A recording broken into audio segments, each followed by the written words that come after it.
So, right now you're probably wondering, what is responsive design? Well, in today's world, the internet is one of the most important forms of media, and the internet is mostly consumed using desktop computers, right? But wait, how about mobile devices, smartphones and tablets?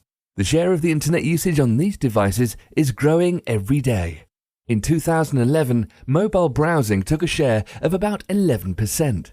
In 2013, it was near to 25%, and 2014 was the first year mobile exceeded desktop internet usage. So what does all this mean to you?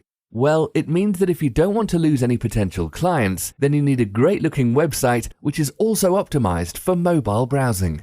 Because the problem of many current websites is that the user experience on mobile devices is, well, how do I put it? Terrible. And that's a mission for responsive design. Responsive website responds to the screen of the device you're viewing it on. So instead of creating different websites for different devices, your responsive website rearranges the elements to fit any screen. So you'll get more happy visitors, which also leads to more happy customers. Interested in responsive design? Want one of those responsive websites for your business? Well, that's something we can definitely help you with. Contact us today.